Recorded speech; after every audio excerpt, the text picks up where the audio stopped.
বাবা দুঃখ করছো কেন বাবা? এই অদৃষ্টে যা লেখা আছে তা তো ঘটবেই। মানি না, আমি মানি না অদৃষ্ট। সারা জীবন আমি ঠাকুরের পায়ে ফুল জল দিয়ে পুজো করেছি, তার বিনিময়ে কি পেয়েছি আমি? বাবা আমি আমি যদি ভগবানকে কাছে পেতাম, আমি তার চোখে চেপে ধরে জিজ্ঞাসা করতাম, কেন কেন আমার মা হারা মেয়েটার বুকের হাসি সে কেড়ে নিল? কেন আমার সোনার পরিবারকে নিমজ্জিত করলো ওই বাবা? কেন কেন? বাবা তোমার কি মাথা খারাপ হয়েছে বাবা? হ্যাঁ হ্যাঁ, আমারই ভুল হয়েছে মা। ঈশ্বরের সৃষ্ট মানুষ হয়ে ঈশ্বরকে শাস্তি দেওয়া যায়? শাস্তি দেওয়া আমার সাধে না বাবা। ওরে শুধু চোখের জলে তার শাস্তি আমাদের ভোগ করতে হবে। বাবা আমাকে আমাকে ছেড়ে দিয়ে চলে যাবে বাবা। আজ থেকে আমি যে বড় একা হয়ে যাবো রে মা।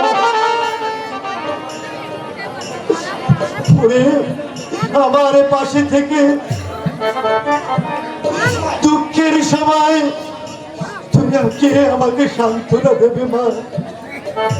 বলবে না বাবা অনেক বেলা হয়েছে, স্নান করে এসো।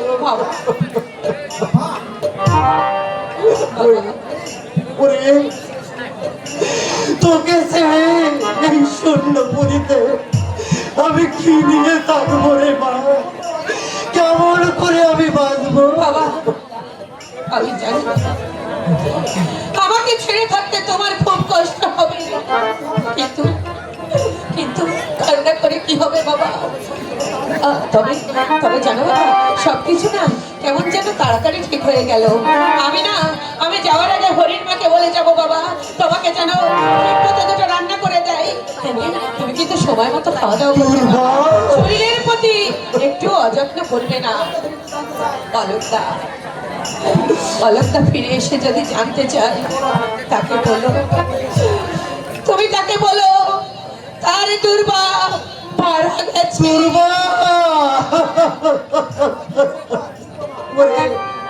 ওরা তুই চুপ কর মা, তুই চুপ কর বাবা। আমি আর সহ্য করতে পারছি না বাবা। অলকদার হাতে আঁকা কয়েকখানা ছবি আছে, অলকদা ফিরে এলে তুমি তাকে ছবিগুলো ফিরিয়ে দিয়ে বলো। না না, পারবো না, আমি কিছু বলতে পারবো না মা। নারায়ণ যখন লক্ষ্মীকে আস্থা করে ফেলে দিয়েছে, তখন লক্ষ্মীর বিরহে নারায়ণের মনে কি শান্তি হতে পারে? বাবা পারে না, পারে না মা, পারে না। লক্ষ্মীকে হারিয়ে নারায়ণ কোনোদিন সুখী হতে পারে না, কোনোদিন সুখী হতে পারে না।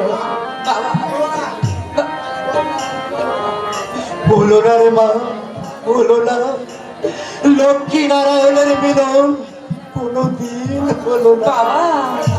ঝড়ের তাণ্ডবে সব কিছু এলোমেলো হয়ে পারছি না, আর আমি সহ্য করতে পারছি না।